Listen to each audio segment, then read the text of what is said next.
بسم الله الرحمن الرحیم. سلام دوستان عزیز، امید که صحتمند و سریحال باشید و با یکی دیگری از ویدیوهای ما خوش آمدید. در این ویدیو قرار است محاوره یا گفتگو داشته باشیم میان احمد و محمود. احمد: السلام علیکم. محمود: علیکم السلام. احمد: اسمی احمد. اسمی احمد. اسم من احمد است. احمد: ما اسمک؟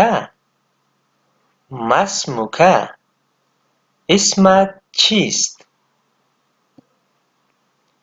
محمود: اسمی محمود.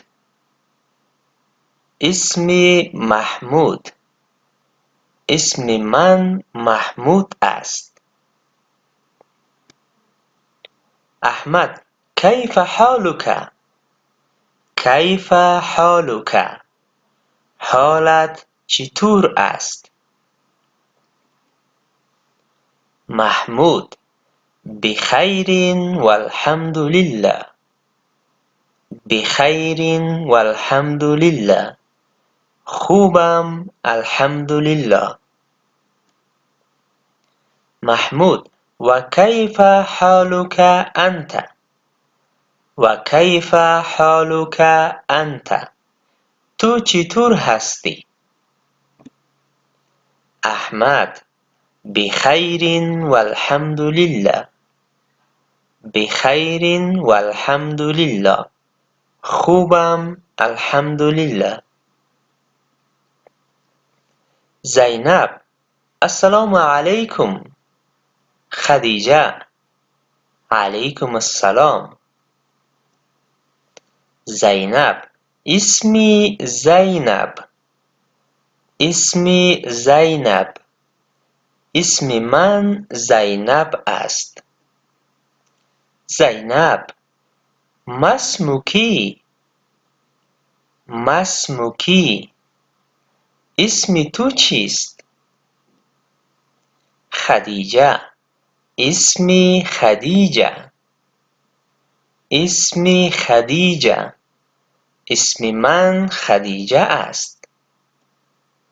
زینب: کیف حالک؟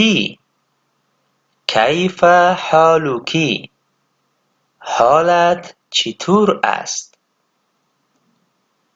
خدیجه: بخیر والحمد لله. بخیر والحمد لله. خوبم الحمدلله. خدیجه: و کیف حالک انت؟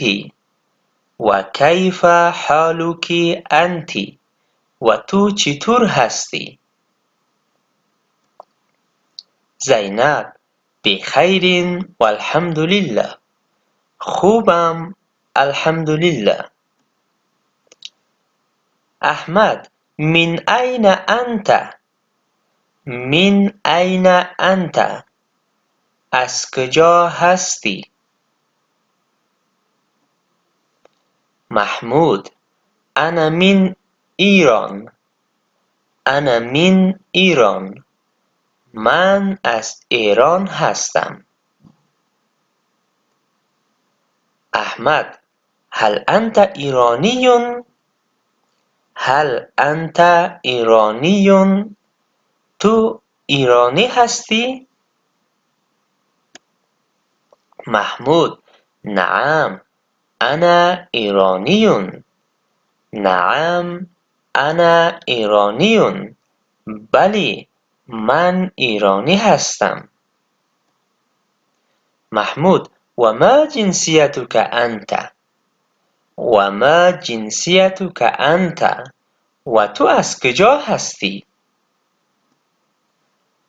احمد: انا ترکی. انا ترکی. من ترکی هستم. زینب: من این انت؟ من این انتی؟ از کجا هستی؟ خدیجه: انا من مصر. انا من مصر. من از مصر هستم. زینب: هل انت مصریه؟ هل انت مصریه؟ تو مصری هستی؟ خدیجه: نعم انا مصریه. نعم انا مصریه. من مصری هستم. خدیجه: و ما جنسیتک؟ و ما جنسیتک؟ و تو از کجا هستی؟ زینب: انا سوریه. انا سوریه. من سوری هستم.